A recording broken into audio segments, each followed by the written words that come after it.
তো বন্ধুরা, তোমরা সবাই কেমন আছো? আশা করি সবাই ভালো আছো। তো বন্ধুরা, আজকে তোমরা দেখতে পাচ্ছ অন স্ক্রিন, এটা কিন্তু এই যে কোয়েশ্চেনটা তোমরা দেখতে পাচ্ছ 1 নম্বর, বিদ্যালয়ের পোশাক বা স্কুল ইউনিফর্ম কেন জরুরি বলে আপনি মনে করছেন?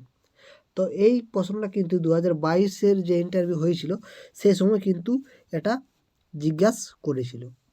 তাই বন্ধুরা, এই প্রশ্নটি অবশ্যই ইম্পর্টেন্ট কিন্তু তোমাদের জন্য, এবং আপকামিং যে ইন্টারভিউ আছে সেক্ষেত্রে তোমাদের এই প্রশ্নটা জানা দরকার।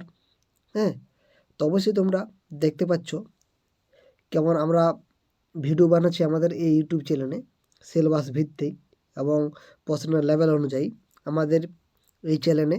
তো অবশ্যই আমাদের চ্যানেলটির সঙ্গে আপনারা যুক্ত থাকবেন এবং দেখতে থাকবেন নতুন নতুন ভিডিও।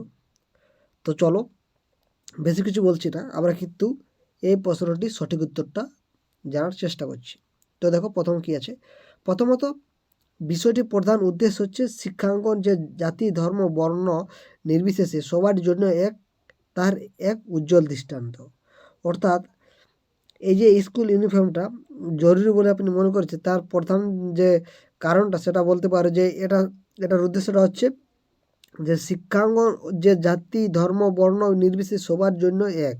অর্থাৎ সেই শিশুটা যেই জাতি থেকেও বা যেই ধর্মই তার থাকুক না কেন, সবাই কিন্তু এই স্কুলের মধ্যে সবাইকে আমরা সমান চোখে দেখতে পারি, অর্থাৎ দেখি।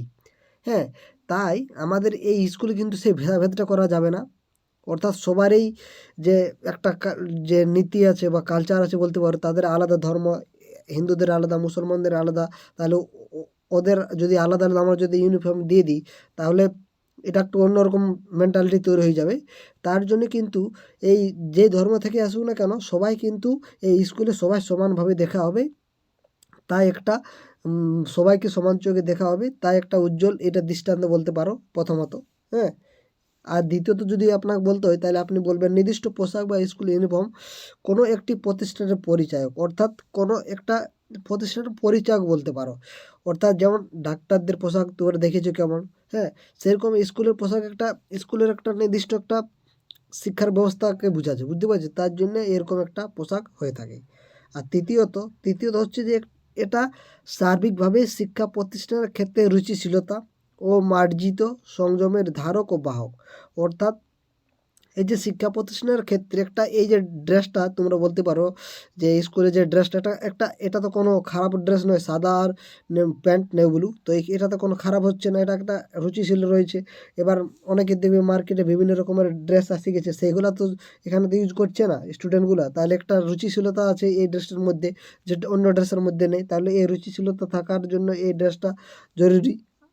এবং প্রাথমিক পর্যায় থেকে ভবিষ্যতের সংযম নিয়মানুবর্তিত অনুকরণের বিশেষ উপলক্ষ। অর্থাৎ এই যে প্রাথমিক স্তরে যদি শিক্ষার্থীদেরকে শেখানো হয় যে এই ড্রেসটা আপনাদেরকে পরতে হবে, একটা ডিসিপ্লিন থাকবে তাহলে এই ড্রেসের পথে, হ্যাঁ, এই এত নিয়ম থাকবে যে এই ড্রেসটা পরে স্কুল আসতে হবে, তাহলে ওই এখান থেকে তারা নিয়ম শিখবে যে হ্যাঁ এই ড্রেসটা পরবো কি পরবো না।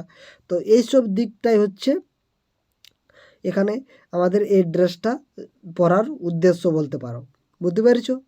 তো আশা করি তোমরা 3টা পয়েন্ট বললেই যথেষ্ট, তোমরা যদি একটা বলতে পারো তাও যথেষ্ট। তো এখানে আমরা কিন্তু সংক্ষেপেই আলোচনা করছি। তো তোমরা যদি বলতে চাও যে এবার ডিটেলসে যাব, তো দেখো আরও অনেক পয়েন্ট হবে, তো আমরা কিন্তু এগুলো আলোচনা করছি।